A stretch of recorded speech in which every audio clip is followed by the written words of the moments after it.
शंकराचार्यमध्यमां वन्दे गुरुपरम्पराम्। ओम श्री गुरु चरणकमलेभ्यो नमो नमः। श्री कामेश्वराभ्यां नमो नमः। आज हम लोग जो है संस्कृत संभाषण की बात कर रहे हैं।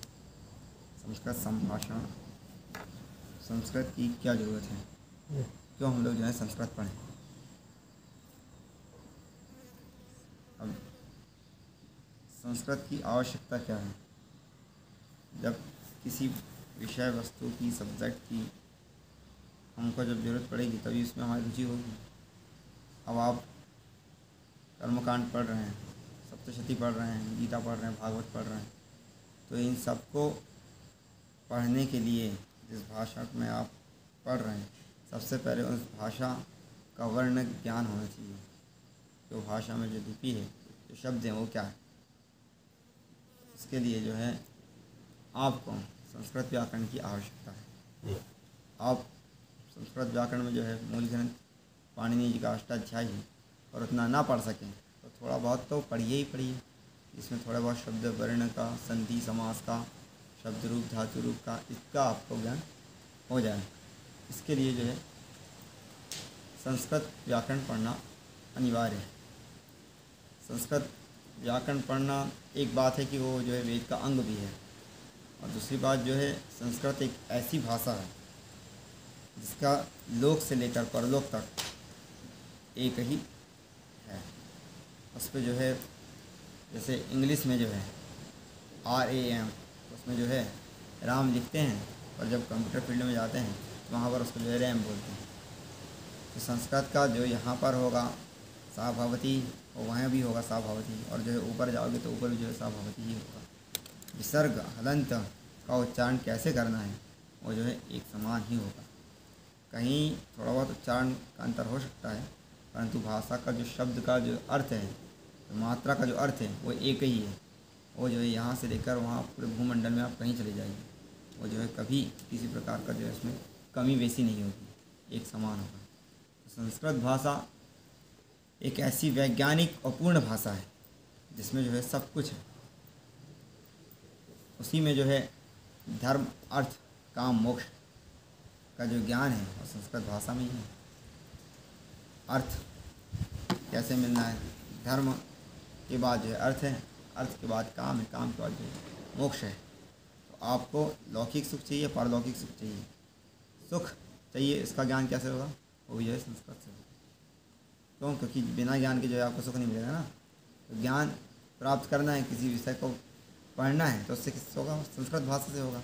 संस्कृत भाषा के लिए हमको जो है संस्कृत व्याकरण ज़रूरी है। वो व्याकरण के माध्यम से जो है आप वर्णों को समझ सकेंगे। वर्ण एक बार समझ में आ गए तो वर्ण के बाद फिर जो है आप वर्ण का ज्ञान हो गया तो आप शब्द खुद निर्माण कर सकते हैं। शब्द का निर्माण हो गया तो वाक्य का निर्माण आसानी से हो जाएगा।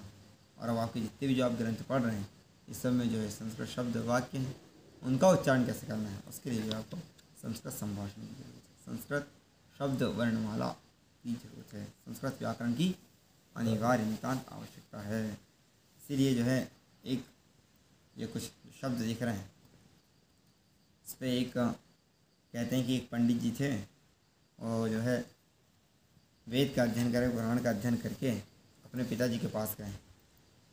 हमको एक श्लोक जो है गुरुजी ने सुनाया था कि जो है संस्कृत व्याकरण या संस्कृत शब्दों की क्या आवश्यकता है, क्यों हम लोग संस्कृत पढ़ें। तो एक बार एक काशी में पंडित जी वेद पुराण पढ़कर अपने पिताजी के पास गए और बोले कि पिताजी, हमने जो है सब वेद शास्त्रों का अध्ययन कर लिए हैं, आप जो है कहीं से कुछ भी पूछ लीजिए। तो पिताजी ने कहा कि बेटा, तुमने सब कुछ तो पढ़ लिए हो, सप्तशती, रुद्री, गीता, भागवत और वेद, अच्छी बात है, परंतु एक बात बताओ कि तुमने ये व्याकरण पढ़े कि नहीं पढ़े। तो व्याकरण में रुचि है तुम्हारी? नहीं है। किसी की रुचि है व्याकरण में? किसी की रुचि नहीं व्याकरण में है। रुचि क्या? हाँ, क्या मुँह हिला रहे हैं, नींद आ रही है क्या? हाँ, तो सोना है? नहीं, सोना भी नहीं है ना। तो सोना नहीं है तो बोलने चाहिए मुंडी क्यों ऐसा ऐसा हिला रहा। मुंडी गाय हिलाती है, अपने भगवान ने मुख दिया है। नहीं, वाणी का प्रयोग काय के लिए? बोलने के लिए तो है। आया नहीं। तो ये वाणी जो है संस्कृत व्याकरण में रुचि किसी की नहीं है। तो उन्होंने कहा कि संस्कृत व्याकरण पढ़ो। संस्कृत व्याकरण क्यों पढ़ो? उन्होंने कहा यद्यपि बहुनादिशे तथापि पठपुत्र व्याकरणम। यद्यपि हे पुत्र तुमने बहुत कुछ पढ़ा है, बहुत वेद शास्त्र पढ़े, परंतु फिर भी जो है तुम व्याकरण शास्त्र का अध्ययन पहले करो। क्यों? क्योंकि अगर व्याकरण का अध्ययन नहीं करोगे तो जो है सौजना शौजना महाभूत सकलम शकलम सकृत छकृत ये जो शब्द हैं इनका अर्थ तुमको पता नहीं चलेगा। अब पहले वाला शब्द क्या लिखा है? हैं? स्वजन क्या लिखा है? स्वजनः स्वजना। और दूसरा क्या लिखा है? स्वजनः हैं? स्वजन स्वजना। अब स्वजना और स्वजना में क्या अंतर है? क्या अंतर है दोनों में? तो जो लोग कुछ अंतर दिख रहा नहीं दिख रहा? अंतर नहीं दिख रहा कुछ दोनों में? अंतर दिख रहा तुमको? अमित जी कोई अंतर नहीं दिख रहा? दिख रहा ऊपर वाले में। हाँ ऊपर वाले और नीचे वाले में अंतर है। क्या अंतर है? ऊपर वाले में आधा सा है, हाँ नीचे वाले में हैं? एक तरफ एक तरफी सा है। अब एक तरफी सा और ये दूसरी तरफी सा है और तुमको कुछ अंतर ही दिख रहा भैया? कुछ समझ में नहीं आ रहा है। अच्छा ठीक है, सुन जी बताइए क्या अंतर है? ऊपर वाला दंत सकार है, हाँ नीचे वाला नीचे वाला कौन सा कार है? नीचे वाला कौन सा कार है? तालब भी शका। तालब तालब सकार दंत सकार बस इतने ही अंतर है। नहीं नहीं, आधे आधे ऊपर वाले का अर्थ कुछ और अर्थ है। का अर्थ की बात नहीं कर रहे, अभी शब्द की बात कर रहे हैं। शब्द में क्या अंतर है? हाँ बस इतना ही अंतर। शब्द में बस इतने ही अंतर है ना? ये बस किसका अंतर है? केवल किसका अंतर है भैया? किसका अंतर है? जल्दी बोलो। नहीं समझ में आया क्या हो रहा है ये लोग? अमित जी किसका अंतर है? दोनों शब्दों में किसका अंतर है? ऊपर वाले का हैं? आधी साका में। साका क्या अंतर है सुमित दोनों में? एक दंत सकार है, हाँ और दूसरा? तालब जैसा। हाँ तालब शकार है। जी। शब्द दोनों एक जैसे दिख रहे हैं, ये दोनों एक जन हैं, एक स्वजन है और एक स्वजन है, परंतु उच्चारण दोनों का जमीन आसमान का अंतर है कि नहीं? ये एक का उच्चारण क्या है? एक का स्वजन। उच्चारण स्वजन है ये और दूसरे का उच्चारण क्या है? स्वजन बोलो दूसरे का उच्चारण क्या है? अमित जी बोलो दूसरे का उच्चारण क्या है? क्या है? स्वजन हाँ स्वजन है। एक का उच्चारण क्या है? एक स्वजन का है। स्वजन है, स्वजन है और दांत से निकलता है दंत से कार। और दूसरे का उच्चारण क्या है? स्वजन है। स्वजन है जी। और जो इसका जो सकार है वो कहाँ से? तालु से। तालु से। एक जी। का सकार दंत्य है, दांत से उच्चारण होने के कारण दांत के संयोग से उच्चारण हो रहा है, इसको क्या कह रहे हैं? दंत सकार। दंत्य सकार। जी। और इस दूसरे का उच्चारण किससे हो रहा है? जी, तालु से। तालु। दीप जो है तालु में टच हो रही है उसके दौरान उच्चारण। तो उसका उच्चारण क्या है? तालब जैसा। तालव्य शकार है। एक का दंत्य सकार और दूसरा तालव्य शकार है। बस दोनों शब्द एक ही दिख रहे हैं परंतु अंतर शकार का है। शकार का भी उच्चारण का अंतर है, केवल एक दंत का और एक दूसरा तालब का। अब इसमें महाराज जी उच्चारण में क्या दिक्कत है? उच्चारण से क्या हो गया? उच्चारण अलग अलग हो गया तो क्या हो गया? उच्चारण अलग अलग होने से प्यारे जमीन आसमान का अंतर हो गया। अर्थ में क्या हो गया? जमीन आसमान का अंतर आ गया। अर्थ पता है दोनों का? अर्थ पता है तुमको? नहीं पता तुमको? अर्थ नहीं पता? तुम बताओगे अर्थ? हाँ प्रयास करो। हमारे लोग स्वजन हाँ, स्वजन यानी हमारे लोग स्वजन। इसने ही स्वजन अभी शादी करवाया है, कितनी बहनों की शादी करवा दी। कार्ड पढ़ा था पहले डिनर में लिखा रहता है इसने ही स्वजन। इसने ही यानी आदमी है, जी। स्वजन यानी अपने लोग। अपने स्वजन स्वस्थ जना स्वजना स्वयं स्वयं के लिए आता है क्या? स्वजन यानी आदमी। तो हमारे जो व्यक्ति हैं वो जो हैं स्वजन यानी आत्मीजन, हमारे प्रिय बंधु मित्रगण, ये स्वजन आत्मीजन यानी मनुष्यों के लिए ही कहा। तो नीचे का क्या अर्थ है? नीचे जो शब्द देखो ये सकार ये क्या? स्वजन स्वजन यानी इसका नहीं। अब दो देखो क्या दिख रहा है? दिख रहे दो अक्षर कौन कौन से शब्द हैं? बोलो पहला क्या है? स्वजन हाँ पहला स्वजन है। क्या है? स्वजन स्वजन है। क्या है? स्वजन और दूसरा क्या है? दूसरा क्या है? स्वजन दूसरा क्या है? स्वजन स्वजन है। पहला स्वजन है और दूसरा स्वजन है। जन दोनों पर लगे हुए हैं, बस पहले का अंतर है, पहले में स्व है दूसरे में श्व है।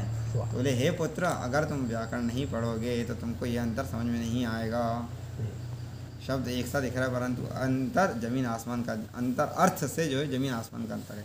कैसे? पहले का जो है स्वजन यानी आदमी, और दूसरे का जो है श्वजन है, श्वधन जन। तो श्व किसको कहते हैं? कुत्ते को कहते हैं, श्वान को कहते हैं। हाँ, तुम दिन भर तुम्हारे सामने से कुत्ता जा रहा है पर तुमको ये नहीं पता कि किसको क्या कह रहा है। नहीं, और अपन देखो कितने बड़े बड़े ग्रंथ पढ़ रहे हैं, अपन जो है गीता भागवत में पढ़ गए, अपन सप्तशती में पहुँच गए, और ये नहीं पता स्व यानी कुत्ता, जन यानी लोग, कुत्ते के लोग। तो अब जो है अगर आप तुम किसी कार्ड में लिख दो इसने श्वजन, तो कहेगा देखो हम कुत्ता कह रहा है, इतनी बड़ी गाली है। शब्द चेंज हो जाए, जो मूर्ख होता नहीं समझ पाएगा, परंतु जो विद्वान जाएगा उसको कहिए आइए आप तो हमारे श्वजन हैं। नहीं तो कहेगा अरे हमको कुत्ता बना दिया। नहीं, अभी हम इसके मनुष्य थे, स्वजन यानी मनुष्य होता है, और स्वजन यानी कुत्ता जन, कुत्ते लोग है, कुत्ते लोग आओ, ऐसा कहोगे। तो अब जो है इस पे उच्चारण अगर आप सप्तशती में करेंगे तो कितना अंतर हो जाएगा, जमीन आसमान का अंतर हो जाएगा स्वजन और शवजन में, एक आत्मीजन और दूसरे कुत्ते जन। तो इस अनर्थ से बचने के लिए क्या करिए, आप संस्कृत व्याकरण का अध्ययन करिए, क्योंकि अगर आप संस्कृत व्याकरण का अध्ययन करेंगे तो आपको इन दोनों शकारक के बारे में पता चल जाएगा, और जब आपको पता चल जाएगा तो ऐसा आप उपयोग करेंगे, जैसा आप जानेंगे वैसे ही तो मानेंगे ना। तो ये दोनों हो गए, स्वजन और श्वजन हो गए। उसके नीचे फिर कौन से दो शब्द हैं? सकल और शकल। सकल और शकल। अब देखो दोनों शब्द एक ही हैं, फिर हैं अलग अलग ही, एक ही है, एक वे एक ही हैं, एक ही, कोई अंतर नहीं दोनों में। कोई अंतर होगा देखो, कुछ अंतर है? नहीं है दोनों में, नहीं है, कोई अंतर नहीं है। क्यों अमित जी, कुछ अंतर है दोनों में? नहीं है। इन दोनों में कोई अंतर है? ऊपर वाला सा अलग है, नीचे वाला तो दोनों में सा लगा, ऊपर वो कह रहे ऊपर वाले में भी सा लगा, नीचे वाले में भी सा लगा, अलग अलग है। अलग अलग। हाँ, अलग अलग है। ऊपर का सा अलग है प्यारे, और नीचे का सा अलग है। इस संस्कृत भाषा का वैशिष्ट्य है कि उसमें अगर एक हलंत भी लग जाती है तो जो है अर्थ चेंज हो जाता है। एक विसर्ग भी लग जाएगा तो अर्थ चेंज हो जाएगा, विसर्ग हट गया तो अर्थ चेंज हो जाएगा। हलंत और विसर्ग एक मात्रा का भी जहाँ पर जो खेल बिगड़ सकता है, अर्थ का अनर्थ हो सकता है। इस संस्कृत भाषा का जो गौरव है वो किसी भाषा में नहीं है, इसलिए संस्कृत भाषा जननी है। सभी भाषाओं की जो है मातृभाषा संस्कृत है। संस्कृत के बाद जो है हिंदी की उत्पत्ति हुई है। फिर ये तो जो है तुम्हारी अंग्रेजी जो है आंटी है, दूसरी भाषा। तो ये यहाँ पर दो शब्द कौन से हो गए? एक स्वजन, नहीं, उसके नीचे एक सकल और एक शकल। या दो भाषा है, फिर यहाँ दो शब्द है, एक सकल और दूसरा शकल। एक सकल की बात चल रही, दूसरी शकल की बात चल रही। सकल और शकल, अब ये भी जो है इन एक समान दिख रहे हैं, परंतु इनका भी अर्थ जो है ज़मीन आसमान का है। सकल का क्या अर्थ है? अर्थ पता है? नहीं पता? अर्थ पता है? तुम बताओगे? सकल का नहीं पता, और दूसरा शकल का? शकल का नहीं। हाँ, सकल का सुमित कह रहा है कि शकल अच्छी दिखना चाहिए। और वो मुखमंडल नहीं, मुखमंडल नहीं है। सकल का क्या अर्थ है यहाँ पे? एक सकल का ऊपर का अर्थ है संपूर्ण, पूरा विश्व। इतना मतलब पूरा भाग, एक भाग, पूरा विश्व नहीं, एक भाग। सकल मन ईप्सित, सकल मतलब पूर्ण। हाँ, सकल ईप्सित, हाँ नहीं, संकल्प बोलते हैं, क्या बोलते हैं? सकल मन ईप्सित कामना सिद्ध्यर्थम। सकल बोले आपकी जो है सभी मनोकामना पूर्ण सिद्ध हो जाए। जजमान को तुम कह रहे हैं, और अब यही नहीं पता कि हो क्या रहा है। इसीलिए भैया शब्द नहीं रहेगा तो फिर कैसे पढ़ोगे? संध्या, एक गणेश पूजन नहीं हो पाएगा आपका, नहीं, संकल्प नहीं हो पाएगा। इसलिए जरूरी संस्कृत व्याकरण, संस्कृत भाषा। सकल, सकल का मतलब यहाँ पर क्या है? सकल यानी संपूर्ण, और उसके नीचे क्या है? शकल है। अगर उच्चारण चेंज कर दिए, सकल की जगह धीरे से शकल कह दिए तो क्या हो जाएगा? शकल से नहीं मालूम, जो संपूर्ण है उससे एक खंड छोटा सा हो जाएगा। शकल यानी छोटा खंड, छोटा भाग।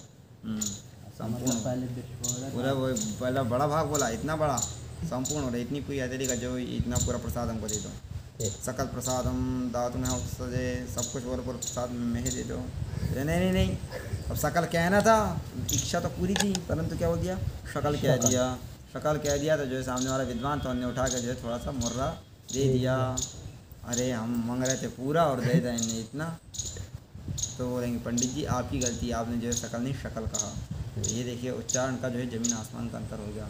आपको इच्छा थी सकल मनोभिलाषित फल प्राप्ति अर्थम, जो है संपूर्ण मनोभिलाषित फल प्राप्ति पूरा संपूर्ण कहाँ होगा, शकल कह दिए जल्दी के चक्कर में या निद्रा में, जी तो पूरा खेल खत्म हो गया। अब जजमान के कह रहे हैं असर ही नहीं हो रहा, जजमान के कह रहे इतना अनुष्ठान करवा रहा है कुछ असर नहीं हो रहा, कहाँ से असर हो रहा, मांग कुछ और रहे हैं, जजमान कुछ और कह रहा है, पंडित जी कुछ और कह रहे हैं, नहीं कह रहे सकल कामना, इधर कह रहे शकल कामना, ये अंतर हो गया प्यारे, नहीं जमीन आसमान का अंतर हो गया शब्द का, दो हो गए।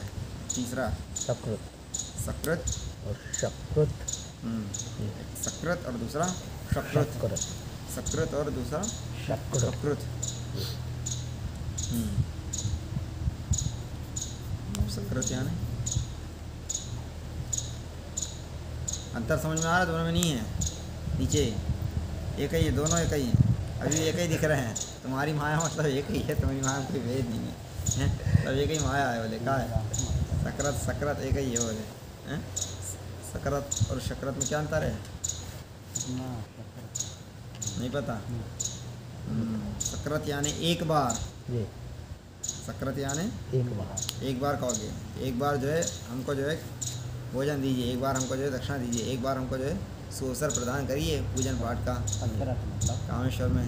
सक्रत सक्रत यानी एक बार जो है अवसर प्रदानम करो, एक बार जो है अवसर दीजिए सक्रत। और वहीं नीचे अगर आप क्या बोल देंगे, शकृत। शक्रत बोल देंगे तो शक्रत यानी बार बार नहीं, शक्रत यानी विष्टा मेला, तब तुम कहोगे सक्रत बार दीजिए तो तुमको उठा के मेला दे देगा, फिर मत कहना कि तुम क्या दे दो, तुमने झगड़ा मत करना, क्योंकि तुमने मांगा है, तुम जैसा कहोगे वो सामने वाला वैसे ही देगा, नहीं तो ये जो है, इसलिए अगर आप इसको पढ़ेंगे नहीं तो आपको सक्रत शकत का ज्ञान नहीं होगा, एक बार बोलना है कि विष्टा बोलना है, क्या अंतर है। अब ये इन प्रयोगों यहाँ पर क्यों दिखा, क्योंकि ये सभी शब्द जो है एक समान इनका दिख रहे हैं, बस अंतर जो है केवल दंत तालव्य का है, दंत और तालव्य का अंतर होने मात्र से, उच्चारण होने मात्र से जो है अर्थ का अनर्थ हो रहा है, यहाँ पर जो है अर्थ का अनर्थ हो रहा है। इसलिए जो है हम लोग को क्या करना चाहिए, इसलिए हे पुत्र तुमको क्या करना चाहिए, व्याकरण पढ़ना चाहिए, शब्द ज्ञान जरूरी है, वर्ण ज्ञान जरूरी है। यहाँ पर जो है हम लोग को संस्कृत व्याकरण पढ़ना बहुत नितांत आवश्यकता है, भले ही पूरी ना पढ़ पाएँ तो आधी पढ़ें, आधी ना पढ़ें तो थोड़ा पढ़ें, पर कम से कम शब्द ज्ञान तो जरूरी है। जो आप बोल रहे हैं, अब यही आप हैं दुर्गा सप्तशती हाथ में लिए हैं, ये दुर्गा सप्तशती है कि दुर्गा सप्तशती है, नहीं सभी लोग नीचे कह रहे हैं दुर्गा सप्तशती पढ़ो, दुर्गा सप्तशती पढ़ो, अरे तुम कह रहे थे दुर्गा सप्तशती, बोले गुरु जी लाए हम पढ़ा दो, अब ये दुर्गा सप्तशती है कि नहीं हैं। अब देखो इसको समझने से कितना अंतर आ गया, इतने मात्र से। तो वर्ण संस्कृत शब्दकोश अगर समझ लें तो आधा हमारी समस्या का समाधान हो जाएगा। और फिर इसके बाद जो है जब आप वर्ण समझ लिए तो वर्ण को फिर आप जो है मिश्रण कैसे करना है उसके लिए आपका व्याकरण खंड है, वो व्याकरण आगे को बताएगा।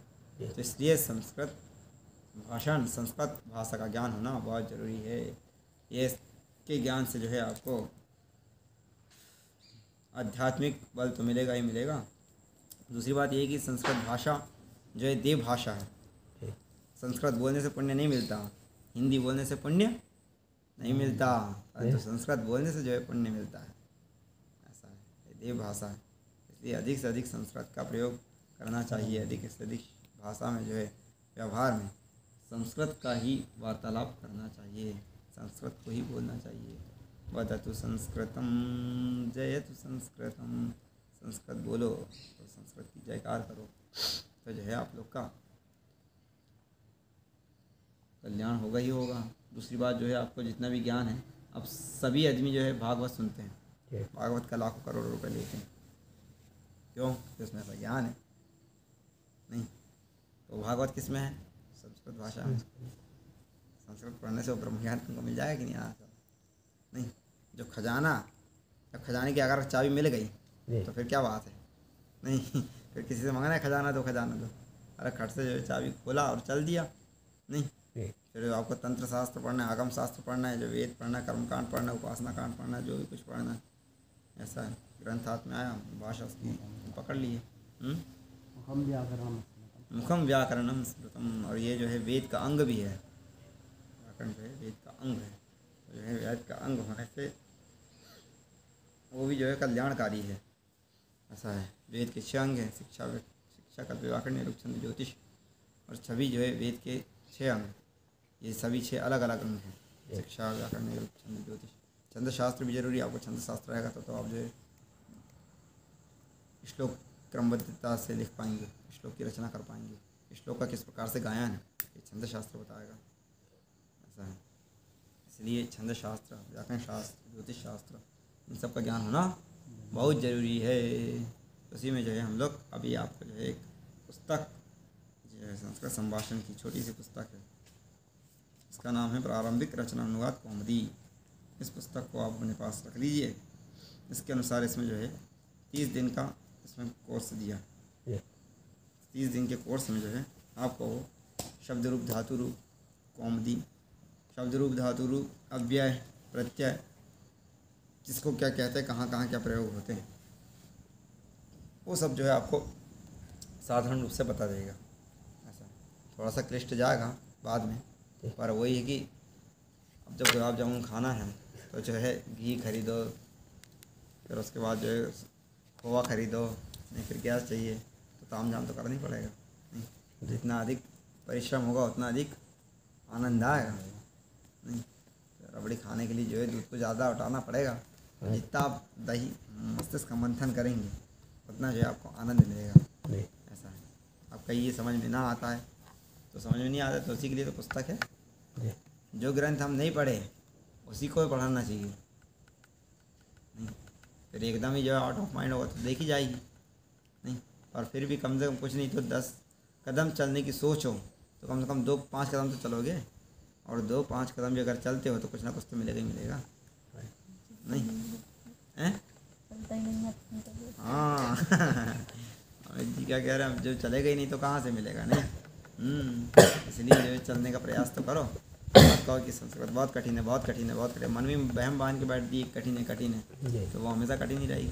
अगर चलने का प्रयास करोगे कि संस्कृत हम सीखेंगे, बोलेंगे, तो कम से कम पूरा वेद के मंत्रों का अर्थ नहीं निकाल सकते, पर कम से कम जो है साधारण जो पुराण स्मृति है उनका तो अर्थ निकाल ही सकते हैं। और दूसरे को नहीं बताना है हमको, दूसरे को ज्ञान नहीं देना है, दूसरे झगड़ा नहीं करना। स्वांता सुखाय, अपने स्वयं के सुख के लिए पढ़ रहे हैं कि हमको जो है कम से कम कोई मूर्ख ना होना है। आज कितने लोग खड़े हो गए हैं, एक से एक लोग खड़े हो गए हैं जो कि गीता का श्लोक बोलते हैं और उल्टा सीधा बकते हैं। सबसे सदी का अर्थ निकालते हैं और जो है वेदांत की बात करते हैं और शरीर के भरण पोषण करते हैं। नहीं, यही श्लोक मंत्र लेकर जो है नकली बाबाओं को, नकली मूर्तियों की पूजा करने लगते हैं। अब आपको पता ही, उन्हें ठोक दिए कहीं से भी, आप सोच रहे हैं हाँ ठीक बात है, तो कम से कम कोई आपको मूर्ख ना बना सके, इसीलिए इसका अभ्यास करिए। तो यहाँ पर जो है ये पुस्तक में पहले अभ्यास में जो है पहले उन्होंने जो है आपको शब्द रूप बताएंगे। शब्द रूप क्या होते हैं?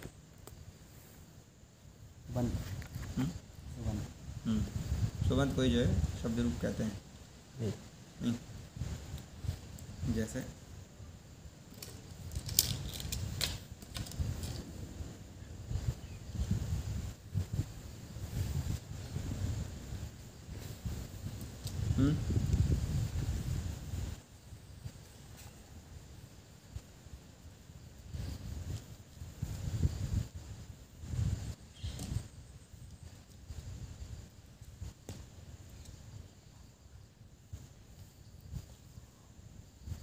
पुश कर दो।